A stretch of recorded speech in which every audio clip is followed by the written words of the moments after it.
Hello guys, welcome back to programming with Rana Waqas.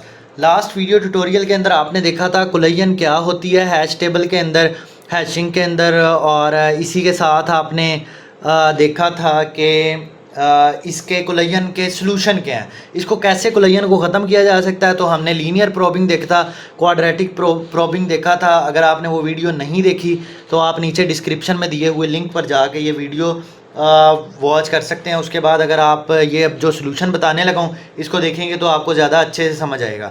तो आज जो हमने सलूशन डिस्कस करना है, इस सलूशन को हम बोलते हैं सेपरेट चेनिंग। सेपरेट चेनिंग।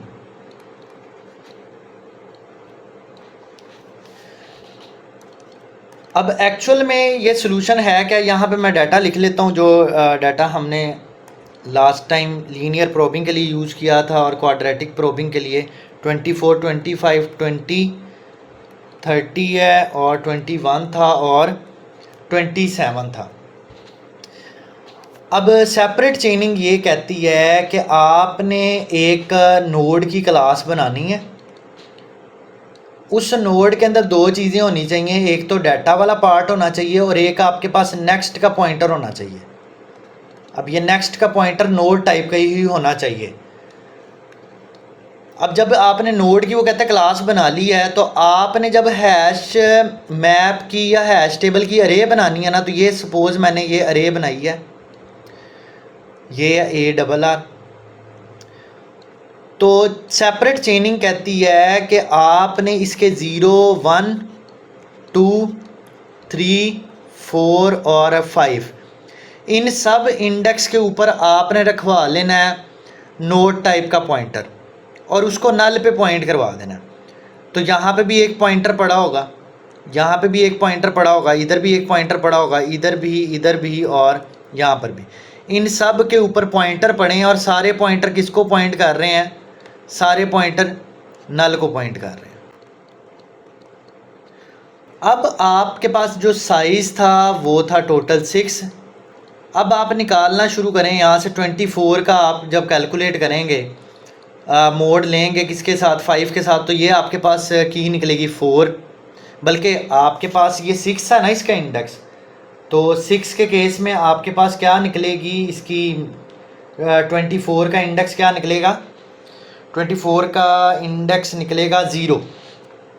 तो 0 इंडेक्स पे यहाँ पे सेपरेट चेनिंग ये कहती है कि आपने एक नई नोड बनानी है और इस नई नोड के अंदर रखवा देना 24 और इसका नेक्स्ट आपने कर देना है नल। इसके बाद आ गया 25 का 6 के साथ मोड लें तो ये 1 निकलेगा। तो 1 इंडेक्स पे आपने बनानी है एक नई नोड और उस नई नोड में क्या रखवा देना आपने? 25 और उसका जो नेक्स्ट का पॉइंटर है वो आपने कर देना नल। फिर आ गया 20, तो 20 का मोड जब लेंगे 6 के साथ तो ये आएगा 2। तो 2 इंडेक्स पे आपने क्या स्टोर कर देना है? 20 और इसका आपने नेक्स्ट नल कर दिया। अब आ गया आपके पास 30 का इंडेक्स निकलेगा 0, क्योंकि 6, 5 30, तो 30 का इंडेक्स क्या निकला है? 0। तो 0 पे आपने आके यहाँ पे अब लीनियर ना प्रोबिंग है ना क्वाड्रेटिक है, अब चेनिंग है। यहाँ पे एक किस्म की चेन बन रही है, तो यहाँ पे मैं क्या लगा दूंगा? अटैच कर दूंगा 30 को और इसका नेक्स्ट मैं कर दूंगा नल।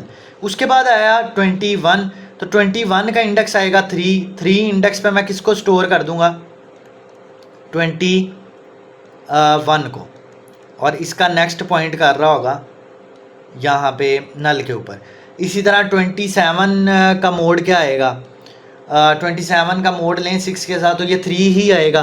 तो 3 इंडेक्स के ऊपर यहाँ पे एक नई नोड लग जाएगी, यहाँ पे एक नई नोड लगी, इसमें पड़ा होगा 27 और ये नल पड़ा होगा। अब आपके पास सर्च होने के लिए आ गया 30, तो हैश फंक्शन 30 का आपको जो इंडेक्स देगा ना वो क्या दे रहा होगा? 0। आप 0 इंडेक्स पे आएँ और 0 इंडेक्स पे इस ये जो चेन है ना इसको ट्रेवर्स करें, पहली नोड चेक करें, दूसरी नोड चेक करें, आपको डाटा मिल जाएगा। अगर डाटा ना पड़ा हुआ तो ज़्यादा से ज़्यादा आपको कितनी नोड्स चेक करनी पड़ी हैं? 2 नोड्स चेक करनी पड़ रही हैं, जबकि लीनियर प्रोबिंग के अंदर आपको क्या करना पड़ रहा था, आपको एक एक करके सारों को सर्च करना पड़ रहा था। यहाँ पे सारा डाटा सर्च नहीं हो रहा, सिर्फ ज़ीरो इंडेक्स वाली चेन को आपने ट्रवर्स किया है। क्वाड्रेटिक प्रोबिंग के अंदर सेंटर में बहुत सारी जगह खाली बच रही थी, इसमें आपकी स्पेस भी ज़ाया नहीं होगी। इसके अंदर जब भी यहाँ से डाटा अगर डिलीट भी होगा तो डिलीशन के केस में ये नोड यहाँ से डिलीट हो जाएगी, और आप इसको, क्योंकि ये सारे पॉइंटर से आपने क्रिएट किया डायनामिकली न्यू के कीवर्ड से, तो यहाँ से इसको आप डिलीट कर देंगे तो मेमोरी लीकेज वाला मसला भी हल हो जाएगा। तो इस कॉन्सेप्ट को हम क्या कहते हैं, इस कॉन्सेप्ट को हम कहते हैं सेपरेट चेनिंग। सेपरेट चेनिंग, और ये इसको ओपन हैशिंग भी कहते हैं। ओपन हैशिंग,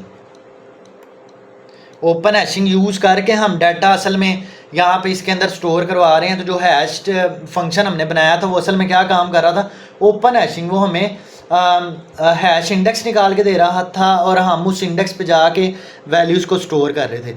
तो आई होप सो आपको सेपरेट चेनिंग का सलूशन समझ आ गया होगा। अब नेक्स्ट वीडियो के अंदर मैं आपको ये सेपरेट चेनिंग और हैश टेबल का कोड करके दिखाऊंगा कि इसका कोडिंग हम कैसे कर सकते हैं। तब तक के लिए अल्लाह हाफिज़, अपना बहुत सारा ख्याल रखिएगा।